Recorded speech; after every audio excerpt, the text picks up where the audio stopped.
Salam alaikum, la famille Mali kɔnɔ, Mali kɔ kan, an bɛ bɛɛ lajɛlen fo ka bɛɛ waleɲuman dɔn. On a aw balimakɛ bɛ ɲɔgɔn fɛ, Ras Balayira du l'homme tranquille depuis Paris. Tiɲɛ k'a fɔ, baara ka kɛ jamana ka jɔ, hɔrɔnya walima foyi. Ka ɲini bɛɛ lajɛlen fɛ, aw bɛ video in partager a ka se a seyɔrɔ la. Partager maximum, parce que ko bɛ dugu la, kumaw cayara. Ne yɛrɛ tun bɛ baarakɛyɔrɔ de la, n ye appeli caman sɔrɔ, n ye weleli caman sɔrɔ, ko bɛ dugu la, fɛn dɔ kɛra, a ma bɛn, bɛɛ bɛ k'i ta fɔ quoi. Voilà, an bɛna explication di mɔgɔw ma, ko in kɛra cogo min na, ani min yɛrɛ ta ye du ye, o ye ne yɛrɛ fa de ye. Cɛkɔrɔba min ta ye du ye, c'est mon père, parce que an bɛɛ bɛ bɔ Bagunu, an ka dugu man jan ɲɔgɔn na, wa an bɛɛ sigiɲɔgɔnmaw de ye, en plus fana, n'a den bɛɛ bɛ ɲɔgɔn dɔn, ni cɛkɔrɔba in den bɛɛ bɛ ɲɔgɔn dɔn, ne tɛ taa fa ye kɔnɔ ka segin ni cɛkɔrɔba in denw ma ɲɔgɔn ye, o bɛ sanni kɛ n bolo, ça veut dire que an ye terimaw de ye quoi, mais du min tun bɛ réseau sanfɛ, an tun t'a dɔn ko cɛkɔrɔba ta don. Voilà, an bɛna an da don o la k'o wala parce que ko in, ça veut dire que ko in bɛɛ bɛ k'i ta fɔ quoi, bɛɛ bɛ k'i ta fɔ. Voilà, ko in passera cogo min na, ani an fa yɛrɛ degun min b'a kan ka bɔ ka yafa ɲini a fɛ parce que nin de ye hɔrɔnya ye. N'i ye ko kɛ n'a ma bɛn walima ni fili yɛrɛ baara la, i bɛ hakɛto ɲini kɛ mɔgɔ fɛ parce que anw ye silamɛw de ye, ne y'a fɔ dɛ. Anw ye silamɛw de ye, bon anw ye mɔgɔbaw de ye. Den bɛ bin a tabaga de bolo. Ça an b'o fɔ bɛɛ lajɛlen ye. Hadamaden n'i filila, yafa ɲini i ka jɔn kɔ Ala fɔ mɔgɔw ye. Nul n'est parfait. Nul n'est parfait. Mɔgɔ si dafalen tɛ. Ayiwa hadamaden bɛɛ bɛ fili. Ni filila o ɲuman ye min ye, i ka bɔ ka yafa deli, i donna mɔgɔ minnu gasi la walima i ye mɔgɔ minnu tɔɲɔ, i bɛ bɔ ka yafa ɲini olu fɛ. Ras Balayira du l'homme tranquille depuis Paris. Voilà.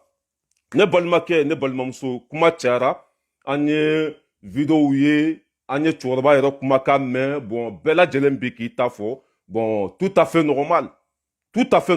parce que mɔgɔw ka danaya bɛ anw kan, mɔgɔ min yɛrɛ bɛ ne wele tile kɔnɔ a ka ca. Ni kuma min bɔra anw da kɔnɔ mɔgɔw b'a ta o bɛ baara kɛ n'a ye, tout à fait normal parce que depuis an donna réseaux sociaux sanfɛ an ma deli ka nkalon tigɛ, an ma deli ka bin mɔgɔ kan, anw ta ye fasoko de ye 100%.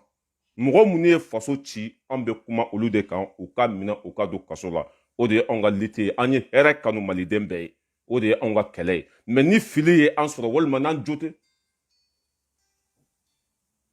voilà, walima n'an jo tɛ fɛn dɔ la, an bɛ bɔ ka explication di mɔgɔw ma, ka yafa ɲini bɛɛ fɛ, o de ye mɔgɔbaya ye, o de ye hɔrɔnya ye. et puis k'a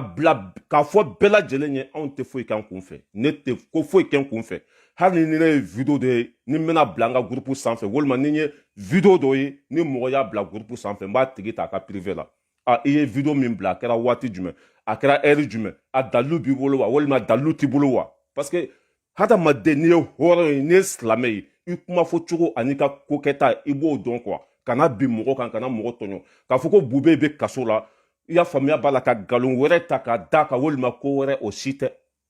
O si tɛ, an b'o explication di mɔgɔ ma n'Ala sɔnna. A bɛ video in partager kosɛbɛ parce que ko in bɛ ne de kun quoi. A bɛ video in partager maximum a ka se ne yɛrɛ fa ma n'o ye Fisuru ye. Fisuru ne fa don, an bɛɛ bɛ bɔ dugu kelen na, an ka dugu man jan ɲɔgɔn na, wa den foyi tɛ Faransi ni min tɛ ɲɔgɔn dɔn, n'a den bɛɛ lajɛlen bɛ ɲɔgɔn dɔn. voilà. Ne balimakɛ, ne balimamuso, k'aw bɛɛ lajɛlen fo.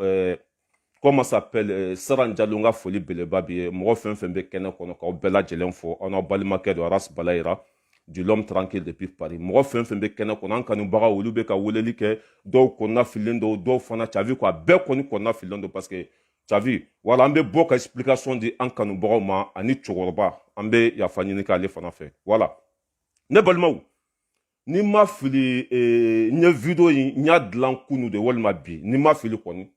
ni ma fili n ye video in dilan kunu walima bi, mais video in yɛrɛ nana cogo jumɛn, kuma b'o de kan. est ce que a dabɔra kama wa walima Balayira ye nkalon de tigɛ wa? n bɛna explication de di aw ma. voilà. yan'an ka taa ɲɛfɛ, an fa an bɛ yafa ɲini ale fɛ, an donna min gasi la, Fisuru, an bɛ yafa ɲini a fɛ, an bolo fila b'an kɔ. hali ni Fisuru ye plainte tigɛ ne kama, a yɛrɛ bɛ tila ka plainte bɔ parce que n fa don. hali n'a ye plainte don ne kama, a yɛrɛ bɛ tila ka plainte in bɔ, ne ye wolo fa de Fisuru ye. n fa don parce que fisuruw denw bɛɛ lajɛlen bɛ telefɔni san ne bolo a bɛɛ hali bi o ye telefɔni san ne bolo n'a ye hali plainte don ne kama a b'a bɔ n kama c'est la famille wa hali n'o ye ne don kaso la nin ko in kama ne fa yɛrɛ bɛ tila ka kasi ka plainte labɔ voilà ne balimaw ko in sɔrɔla cogo jumɛn photo in tun bɛ Facebook sanfɛ a mɛnna nin du in photo in tun bɛ Facebook sanfɛ a mɛnna mais ne tun tɛ du in tigi dɔn ni n tun bɛ du in tigi dɔn n tun b'a wele ka ɲininkali kɛ mais n tun t'a tigi dɔn sinon a mɛnna Facebook sanfɛ ko du in bɛ ka feere ko du in bɛ ka feere a mɛnna Facebook sanfɛ a photo je crois que mɔgɔ caman y'a ye mais ne kɔni y'a ye page fɛn fɛn sanfɛ ne m'a partager wa n ma se a ma ne y'a ye page fɛn fɛn sanfɛ n m'a partager wa n ma foyi mais ne yɛrɛ ka n da don ko in na n ye du in photo ye Jason nin ka page sanfɛ n ye du in photo ye Jason nin ka page sanfɛ et puis n ma kuma n kun fɛ dɛ n ye Jason nin wele téléphone na n ko i ye fɛn min bila i ka page sanfɛ n ko est ce que a dalilu b'i bolo a ko si k'a dalilu b'i bolo k'a dalilu b'a bolo n ko a bon k'a dalilu b'a bolo o la ne ye du in photo capture kɛ ka Bube photo ta ka nɔrɔ du in na ka fɔ n ka vocaliw kɔnɔ Bube ka nin ye Bube ka du de ye a bɛ ka fɛɛrɛ quoi pour que ka faso wari lasegin a ye video in lamɛn de a b'a partager fana mɔgɔ minnu bɛ ka tête de mort bila a ye kɛri bila a bɛ kɛri bila quoi parce que dɔ bɛ ka tête de mort bila voilà a bɛ kɛri bila kosɛbɛ pour que ka explication di mɔgɔ ma hali ni ça veut dire que n'an filila c'est pas grave hali ni anw filila c'est pas grave mɔgɔ bɛɛ bɛ fili quoi mais kɔrɔ tɛ k'a fɔ ko an ye nkalontigɛla ye walima an binna dɔn quoi ko in kɛra cogo min na n bɛna explication d'a ma ka tila ka yafa ɲini ne yɛrɛ fa fɛ n'o ye Fisuru ye an bɛɛ de bɛ bɔ dugu kelen na c'est la famille ni ne tun y'a dɔn ko ne fa ka du don n tun b'a wele téléphone na ne fa nin du in bɛ réseau sanfɛ a sera réseau sociaux sanfɛ cogo jumɛn parce que n'i ka fɛn bɔr'i bolo ka taa Facebook sanfɛ bɛɛ bɛ se k'i ta fɔ o la quoi a kɛra foroba ye quoi faut que mɔgɔw k'o de faamuya n'i ka fɛn kɔni bɔr'i bolo ka taa Facebook sanfɛ a kɛra foroba ye bɛɛ de bɛ s'a ma wa bɛɛ b'i ta fɔ a la mais ne yɛrɛ ka n da don nin ko in na n y'a ye Jason nin ka page sanfɛ n y'a wele n ko karisa i ye nin bila i ka page sanfɛ n ko est ce que tiɲɛ don wa a ko si ko tiɲɛ don ko Bube ka yɔrɔ don ne sɔrɔla ka vocali dɔ kɛ ka Bube photo ta k'a nɔrɔ a la an ko nin du in bɛ ka feere Bube ta don parce que o ye faso nafolo suɲa bɛɛ b'o seereya foyi ma Bube lata kaso la ni fasoden juguya tɛ bɛɛ lajɛlen b'o dɔn Bube ma taa kaso la dɔrɔn la dɛ siga de bɛ a la k'a ye susɛti kelen feere 6000 ani jugu minnu bɛ Mali la k'olu de tun bɛ ka marifa feere o ma o vocali ninnu bɛɛ bɛ yen i y'a faamuya b'a la Bube bɛ yɔrɔ min na bi bɛɛ b'a dɔn bon n'a fɔra ko Bube ka du bɛ ka feere bon tu as vu quoi mɔgɔ caman b'a video partager bon video in kɔni sera yɔrɔ bɛɛ a ye fan bɛɛ minɛ hali anw yɛrɛ ka dugu a sera yɔrɔ bɛɛ bon ne ye Jason ɲininkali min kɛ Jason ko oui ko c'est vrai bon ne ye a video monté tan ka bila n ka page sanfɛ bon ja anw yɛrɛ ka dugulamɔgɔ ka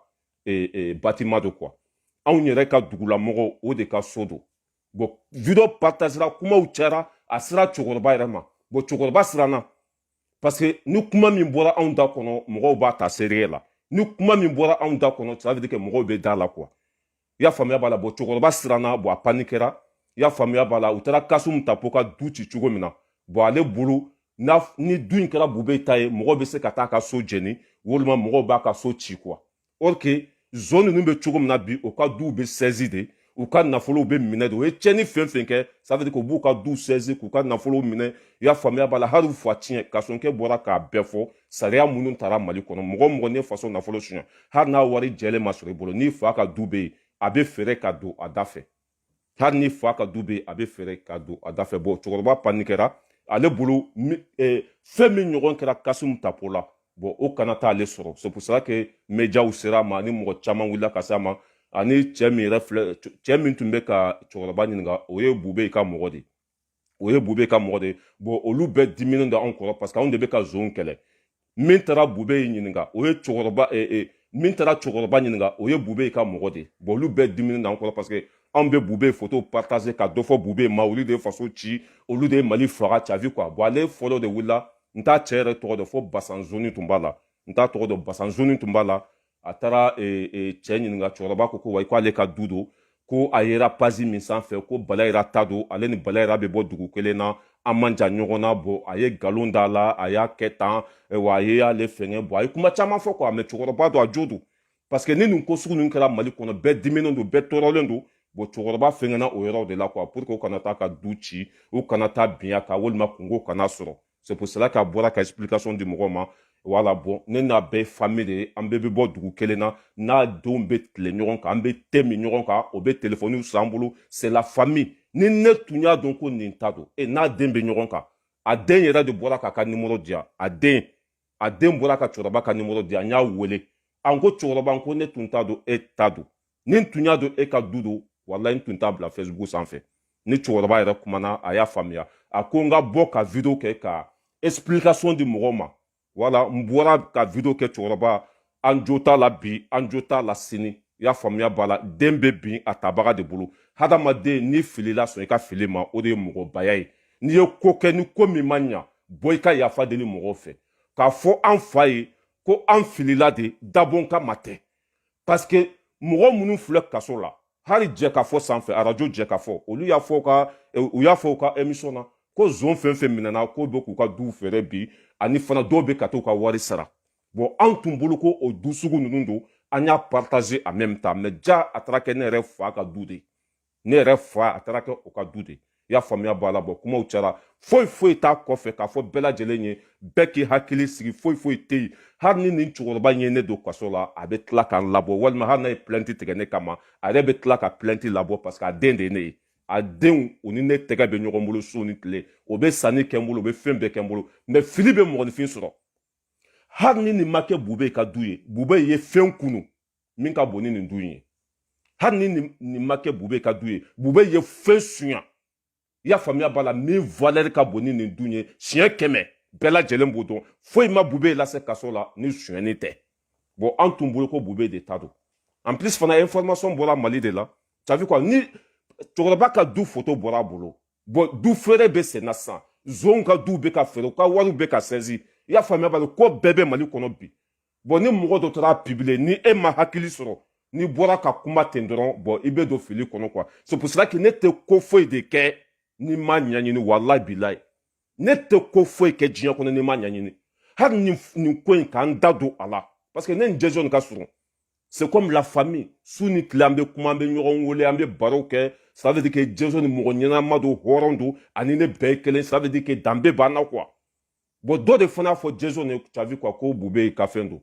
ko bube ta don bon Jason fana dara la a y'a publier ne fana ye Jason wele k'a ɲininka a fana ko tiɲɛ don ne fana ye vocaliste dɔ kɛ ka bube photo ta ka nɔrɔ la k'a yira diɲɛma bɛɛ la ko du min filɛ nin a bɛ ka feere bube ta don a tɛ ka feere kun wɛrɛ la u y'an ka wari min suɲa a bɛ feere de k'an ka wari lasegin a nɔ la bon video mɔgɔw kɔni y'a kolonkolon ka taa fɔ lahara a sera fan bɛɛ fɛ bon cɛkɔrɔba bɔra k'a fɔ k'ale de ta don bon a diminen tun don dɔɔni a bɛ faamuya parce que Mali kɔnɔ bi na tu as vu quoi c'est so bon k'a fɔ fisiru ye ni o ye an fa ye ko an bolo fila bɛ an kɔ an filila de dabɔ kama tɛ sinon an tɛ nkalon tigɛ an tɛ mɔgɔ jugu ye an tɛ bin mɔgɔ kan anw ye hɔrɔnw de i mana san 100 balo dugukolo kɔ kan i laban ye saya de i mana miliyari sɔrɔ i laban ye saya de i mana ko o ko kɛ diɲɛ kɔnɔ i laban ye saya de i y'a faamuya b'a la o de la an tun bolo ko bube ta don an bɔra ka explication di mɔgɔ ma mais an nana sɔrɔ wa an yɛrɛ ka dugula mɔgɔ ta don voilà k'a fɔ cɛkɔrɔba ye k'an bolo fila b'an kɔ a ka yafa bon tu as vu quoi ni ala na kira sɔnna n'an bɛ don nin ko ɲɔgɔn na an b'a segesege kosɛbɛ voilà yan'an k'a bila n'an bɛ nin ko kɛ la prochaine an b'a segesege kosɛbɛ ka kungun n'a ɲɛɲɛ bɛɛ bɔ ɲɔgɔn na ka sɔrɔ ka kunnafoni di mɔgɔ ma parce que mɔgɔ min ka danaya bɛ anw kan a ka ca ba na si ye mɔgɔ min bɛ anw lamɛn a ka ca ba na si ye ça veut dire que ni kuma bɔra anw da kɔnɔ mɔgɔw b'a ta u bɛ baara kɛ n'a ye bon ni fili y'an sɔrɔ n'a yɛrɛ ko bube ta tɛ du ye an bɛ yafa ɲini bube yɛrɛ fɛ ka yafa ɲini i y'a faamuya b'a la an fa yɛrɛ fɛ ko an bolo fila b'an kɔ fili de ye an sɔrɔ sinon dabɔ kama tɛ i y'a faamuya b'a la ni ça veut dire que ni fili tun tɛ mɔgɔ min bɛ bɔ an ka dugu la mɔgɔ min an ka dugu man ca olu denw bɛ furu anw ma anw denw bɛ furu olu ma an bɛɛ de ye balima kelen ye wa ne tɛ taa fa ye kɔnɔ ni ma se u ka sanburu kɔnɔ n tɛ taa fa ye kɔnɔ ni cɛkɔrɔba denw ma ɲɔgɔn ye n tɛ taa fa ye kɔnɔ n'a ma ɲɔgɔn ye ça veut quoi bon ni ne tun y'a dɔn ko ale ta don walima ni ne tun ça veut quoi n tun bɛ cɛkɔrɔba den ɲininka nin du in bɛ ka feere bube ta don e b'a tigi dɔn wa n'a tun ko a fa ta don ne tun bɛ fa wele i ka du bɛ réseaux sociaux sanfɛ mɔgɔw bɛ k'a fɔ ko bube ta don a tun bɛ explication da ne fana tun bɛ bɔ k'a fɔ mɔgɔw ye mais ne tun t'a dɔn ko cɛkɔrɔba yɛrɛ ta don parce que du in photo bɛ fan bɛɛ fɛ d'où une photo de femme de femme. Maintenant, les réseaux sociaux s'en fait. Bima bla et réseaux sociaux s'en fait. Voilà, c'était ça la famille. K'a fo anga choroba et ko fili de ansoro aka yafa a deuma ambolo banko ambe et réseaux sociaux s'en fait mali de la. Ante yan ka fo ambe galonda mogola, ante yan ka fo ko ambe mogo tono, ni fem min kera ambo o defo. Ya famia bala ka faso défend o de anga baray. Wari te di ama, sanu te di ama, on te balo ala. Cɛ wo cɛ n'a y'a sɔrɔ i ye wari di anw ma k'an ka video kɛ ka mɔgɔ dɔ buruja i bɛ se ka bɔ n'a dalu ye wari dira mɔgɔ ma k'u ka nkalon tigɛ u bɛɛ pɛrɛfu yera wari dira mɔgɔ ma k'u ka mɔgɔw tɔgɔ tiɲɛ u bɛɛ pɛrɛfu yera mais anw kɔni ta ye maliko de anw ta ye maliko de 100% mais fili bɛ bɛɛ sɔrɔ wala ala dɔrɔn de tɛ fili sinon o mɔgɔ tɛ dugukolo kɔ ka min tɛ fili bɛɛ lajɛlen bɛ fili wa den bɛ bin a tabaga de bolo et sans depuis 2016 an bɛ Facebook sanfɛ depuis 2016 an ma deli ka nkalon tigɛ an ma deli ka bin mɔgɔ kan an ma mɔgɔ tɔɲɔ foyi mais nin du in photo tun bɛ Facebook sanfɛ bɛɛ bɛ k'i ta fɔ i y'a faamuya bala bɛɛ de bɛ k'i ta fɔ mais ne yɛrɛ kan da don nin na n y'a sɔrɔ Jɛzɔn nin ka page sanfɛ n y'a wele ka ɲininka bon a ko c'est vrai bon n y'a publier ka bila page kan bon o kumakan in dɛ parce que n'i ye fɛn sɛbɛnnen bila n bɛ segin a kan n'i ye fɛn sɛbɛn ka bila page sanfɛ parce que Mali kɔnɔ mɔgɔ caman ma kalan bon n'i y'a fɔ bamanankan na dɔrɔn a bɛ se a sɔrɔ la bon ne ye o min kɛ bon a sera fo dugu dɔ la sinon a mɛnna Facebook sanfɛ o bon ani fana komi anw bɛ bube contrôle la anw bɛ fasodenjugu contrôle la an bɛ ka baara kɛ tiɲɛ kan bon olu fana dɔw bɔra ka taa cɛkɔrɔba ɲininka ka ko in juguya a ka taa plainte tigɛ dɛ a ka nin kɛ dɛ non mais nous on est déterminé foyi t'an bɔ nin sira in kan foyi de t'an bɔ nin sira in kan n'an ye ko kɛ n'a ma ɲa an bɛ bɔ ka yafa ɲini n'an ye ko kɛ n'an filila an bɛ bɔ k'an ka fili fɔ o de ye mɔgɔbaya ye n'i ye ko kɛ n'a ma bɛn bɔ ka yafa ɲini n'i filila i k'a fɔ mɔgɔw ye c'est tout o de ye anw ta ye video kunkurunin tun don a b'a partager maximum a ka se cɛkɔrɔba yɛrɛ ma n bɛ tila ka cɛkɔrɔba yɛrɛ wele n'a kumana voilà ko problème foyi t'a la fo que n ka video kɛ ka yira mɔgɔw la k'a ko fili don voilà ni cɛkɔrɔba kumana an ye ɲɔgɔn faamu a ko n t'a dɔn a ko ouverture média mɔgɔw fana tun y'a wele parce que ninnu fɛn fɛn filɛ nin ye olu si tɛ anw fɛ parce que ouverture média bubu de ye olu san bubu de ye olu san bon min fana taara cɛkɔrɔba ɲininka o ye bube ka mɔgɔ ye i y'a faamuya bɔ bon anw dimi b'o olu bɛɛ la bon tu as vu o de la o bɛ ka ko in o bɛ ka fili fan bɛɛ fɛ mais ça sert à rien bɛɛ bɛ anw dɔn danbe bɛ anw na e wa mɔgɔ dɔw ye ko kɛ Facebook sanfɛ o ye nkalon tigɛ o ma bɔ ka yafa ɲini o filila o ma bɔ ka u ka fili réparer voilà anw filila bi anw filila sini an ye cɛkɔrɔba ka du publier k'a fɔ ko bube ta don bube ta tɛ anw yɛrɛ ka dugulamɔgɔ o de ka du don o de ka du don voilà k'o hakɛto ɲini kɛ cɛkɔrɔba fɛ kosɛbɛ kosɛbɛ a k'a bolo da dusu kan nul n'est parfait maa si ma dafa fili bɛ bɛɛ lajɛlen sɔrɔ wa i bɛ ala yɛrɛ deli a bɛ yafa i y'a faamuya b'a la i bɛ fɛn bɛɛ kɛ tu as vu quoi ala yɛrɛ bɛ yafa voilà nin ye an fa de j'espère que n'a ye nin video sɔrɔ pa paga tɛ bɔ a la pa paga hali ni nin cɛkɔrɔba ye ne minɛ k'an bila dogodogo na a bɛ tila k'a labɔ parce que c'est la famille hali n'a ye minɛ k'an bila dogodogo na a yɛrɛ bɛ n labɔ walayi n'a a den si tɛ ni min tɛ ɲɔgɔn dɔn u ka famille tɛ yen ni min tɛ ɲɔgɔn dɔn ni n taara fa ye kɔnɔ o bɛ sanni kɛ n bolo ne yɛrɛ ka client fanba ye olu de o bɛ se ka téléphone 5 téléphone 10 téléphone caman san bolo hali ni ko in kɛra olu yɛrɛ de ye video ye o ye n wele n taara n kumana n ko vraiment ne tun t'a dɔn ni cɛkɔrɔba ta don ni n tun y'a dɔn ko a ta don n tun bɛ aw yɛrɛ ɲininka mais n tun t'a dɔn c'est ça bon video tɛ janya an bɛ ɲɔgɔn bolo su ni tile juguw ka partager o ye de ka dɔ fara tɔgɔ kan juguw ka partager o ye de k'anw lakodɔn mɔgɔ minnu b'a kuma la b'u bɛɛ lajɛlen bɛ ɲɔgɔn dɔn Facebook sanfɛ bɛɛ bɛ ɲɔgɔn dɔn min ye danbetigi ye min tɛ danbetigi ye min ta ye maliko ye min ta tɛ maliko ye bɛɛ lajɛlen bɛ ɲɔgɔn dɔn mais ala bɛ ko min na o ye wasakɛ ala bɛ ko min na o ye wasakɛ c'était ça la famille ka yafa ɲini cɛkɔrɔba fɛ fili de ye an sɔrɔ a ma dabɔ a kama et puis ko wɛrɛ tɛ k'a fɔ ko an bɛ mɔgɔw bila ka taa cɛkɔrɔba ka du jeni walima ka taa cɛkɔrɔba ka du ci walima ka ko wɛrɛ kɛ o fɛn tɛ quoi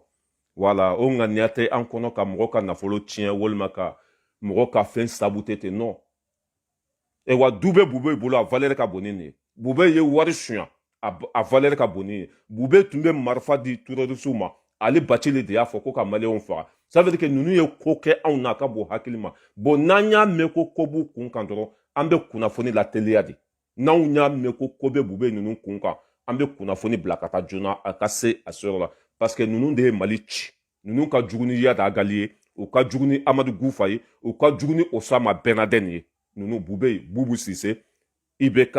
Karim Keita ninnu de y'an faso ci wa dalu bɛ maliyɛn den bɛɛ bolo ko Bube ye sonyani kɛ o de y'a lase kaso la a dalu bɛ maliyɛn den bɛɛ bolo ko Boubou ye sonyani kɛ o de la a bolila a dalu bɛ maliyɛn den bɛɛ bolo ko IBK ye tiɲɛni kɛ o de la u bolila.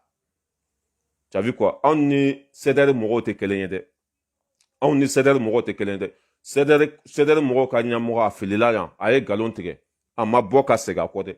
a ye jɛnɛya kɛ a ma jɔ a la dɛ a ye kojugu sugu bɛɛ kɛ a ma jɔ a la mais comme anw ye hɔrɔnw de ye danbetigiw mɔgɔw b'an lamɛn u dalen bɛ an na ka na f'u ye k'an ye min bila an ka page sanfɛ ko tiɲɛ tun tɛ Bube ta tɛ anw yɛrɛ ka dugulamɔgɔ de ta don. C'était ça la famille, big up à vous tous, an bɛ ɲɔgɔn bolo. Le plus riche de tous les vidéomans c'est moi nafolotigi waritigi n tɛ ɲabɔ mɔgɔ si ta fɛ hali bi ɲɛ wari min sɔrɔ a ka bon hakili ma anw bɛ Ala de kɔ an natalen tɛ mɔgɔ si la diɲɛ kɔnɔ bɛɛ ko o bili kunkolo la. Le plus riche de vidéomans c'est moi ne cɛkɔrɔba ka du ɲɔgɔn ne bɛ se ka jɔ bi cɛkɔrɔba ka du ɲɔgɔn n bɛ se k'a jɔ alhamdulillah tout va bien. Voilà, tout va bien. An tɛ nata mɔgɔ la an tɛ nkalon tigɛ ça veut dire que an tɛ koda mɔgɔ la sɔn tɛ min ye an tɛ koda mɔgɔ la mais hadamaden bɛ se ka fili kɛ bɛɛ bɛ fili tout le monde. Voilà, c'était ça la famille an bɛ ɲɔgɔn bolo. Nasira Sako k'i fo k'i waleɲuman dɔn mɔgɔ fɛn fɛn bɛ lenni sanfɛ k'aw bɛɛ lajɛlen fo an n'aw balimakɛ bɛ ɲɔgɔn fɛ Ras Balayira ni ye anw jigitɔ ye ka bɔ baarakɛyɔrɔ la. Voilà, an bɛna kafe kunaman dɔɔni min voilà ni seri dɔɔni k'an reposer tout va bien maa si kana paniquer ni ye anw yɛrɛ ka dugulamɔgɔ de parce que mɔgɔ caman siranna mɔgɔ caman ye weleli kɛ mɔgɔ caman ma faamu c'est la famille ni ye ne yɛrɛ fa de hali n'a ye n bila dogo na a bɛ tila ka labɔ hali n'a ye plainte tigɛ n kama a bɛ tila mais c'est la famille. Voilà, c'est la famille a ma dabɔ a kama fili don. Merci beaucoup an bɛ ɲɔgɔn bolo k'an kanubagaw bɛɛ lajɛlen fo mɔgɔ minnu bɛ an ka vidéo k'a lamɛn k'a partager on est ensemble. Dindi Jalo i ka foli belebeleba bɛ yan Matu Jawara k'aw bɛɛ lajɛlen fo Tanti Jɛnɛba Kulibali tout le monde ka an kanubaga bɛɛ lajɛlen fo mɔgɔ fɛn fɛn tun m'a faamu an ka foli belebeleba bɛ aw bɛɛ ye. Voilà, u ka dɔ fara promotion kan dɔrɔn u ka dɔ fara kan i b'a dɔn kɔlɔn jugu jiri a bɛ segin a yɛrɛ ma mɔgɔ ŋaniya jugu a bɛ segin a yɛrɛ ma. Voilà, Tanti Kadiatou Sakɔnɛ k'i fo k'i waleɲuman dɔn dɔw yɛrɛ y'a kɛ juguya de mais ja wulila Balayira de y'a bila marakaden don a bɛ bɔ yan fɛ a bɛ bɔ yan fɛ dɔw yɛrɛ ko Balayira foyi t'an bɔ nin sira in kan bilahi n ye n kali Ala la n ye n kali Ala la mɔgɔ minnu ye Mali ci an b'u da lɛfɛ kɔnɔ mɔgɔ o mɔgɔ bɛ nkalon kan Mali la an b'i kɛlɛ fo lahara wa mɔgɔ fɛn fɛn ye fasoden ɲuman ye an b'i soutenir fo lahara an t'a bila dɛ mɔgɔ minnu y'an faso ci an b'i ku da dɛnɛ la mɔgɔ minnu bɛ ka baara kɛ tiɲɛ kan an b'u dɛmɛ fo lahara c'est ça. I jɔyɔrɔ ko tɛ i kunsigi ko tɛ i ka nafolo ko tɛ i bilala baara min na i b'o de kɛ diyagoya tout t'a la ta t'a la. Voilà, Saran Jalo i ka foli bɛ yan tout le monde mɔgɔ fɛn fɛn ye anw kanu k'an ka vidéo partager k'aw bɛɛ lajɛlen fo c'était 5 minutes pour mieux comprendre n bɛ tila sa n bɛ cɛkɔrɔba wele ka a fɔ a ye k'a ka a bolo da dusu kan bon tu as vu quoi a kana bila ka taa yɔrɔ jan a denkɛ yɛrɛ don a denkɛ yɛrɛ a tun tɛ n dɔn mais a ye n dɔn n'a kumana tu as vu quoi c'est la famille. Voilà, c'est la famille. Voilà, big up. Merci beaucoup. An bɛ ɲɔgɔn bolo.